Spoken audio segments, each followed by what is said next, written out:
ગુજરાતમાં કોંગ્રેસના 2 દિવસના અધિવેશન દરમિયાન રાહુલ ગાંધીનું એક નિવેદન ખૂબ જ ચર્ચાસ્પદ બન્યું છે. માનનીય અમિતભાઈને મારે એટલું જ કહેવાનું છે કે હું પણ એમ કહું છું કે કોંગ્રેસ પક્ષમાં જે રહ્યા હશે એ ઘોડા જ હશે. એમાં મારે એના વિશે કશું નિવેદન નથી કરવાનું. પરંતુ રાહુલ ગાંધીએ કહ્યું છે કે કોંગ્રેસમાં 2 પ્રકારના ઘોડા છે.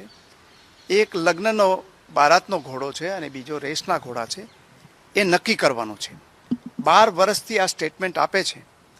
હું તો એમને સમજાવી નથી શક્યો, પરંતુ એ સમજાવે કે ભાઈ કોંગ્રેસમાં છે એ ઘોડા છે. એને નથી સમજાવી શકતા અને એને કારણે જે એની માન્યતા છે એ ગુજરાતની પ્રજા સાચી પાડે છે અને એને કારણે આજે વિરોધ પક્ષના જે માન્ય વિરોધ પક્ષ તરીકે રહેવું જોઈએ એ પણ ગુજરાતમાં રહ્યા નથી. બીજી વાત રાહુલ ગાંધીએ જ કરી છે, મેં વાત નથી કરી, કે કોંગ્રેસમાંથી 40-50 લોકો એવા છે કે જે ભારતીય જનતા પાર્ટી સાથે ભળેલા છે. તો એ કોણ ભળેલા છે એ રાહુલ ગાંધીજીને પૂછી જોઈએ કે કોણ કોણ છે એમાં અને એને ક્યારે કાઢી મૂકવાના છે. એને બદલે એ ભારતીય જનતા પાર્ટીને કે એના આગેવાનોને કે મને નિશાન બનાવે એનો મતલબ નથી. રાજ્યના કેબિનેટ મંત્રી ઋષિકેશભાઈ પટેલે આ બાબતે શું કહ્યું, આવો સાંભળીએ.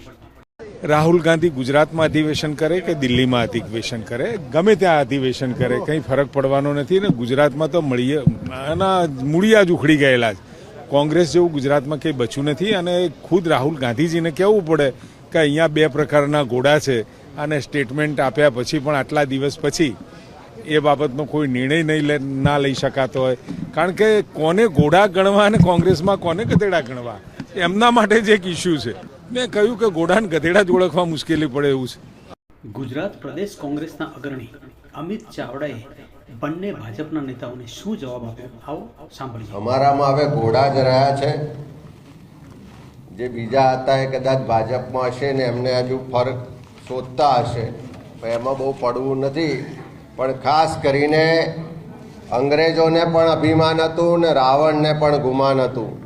ત્યારે આજે પણ જે સત્તા સ્થાને લોકો જે સત્તાના નશામાં, સત્તાના ગુમાનમાં છે, એમણે પણ સમજી લેવું પડે કે આ ગાંધી સરદારનું ગુજરાત છે.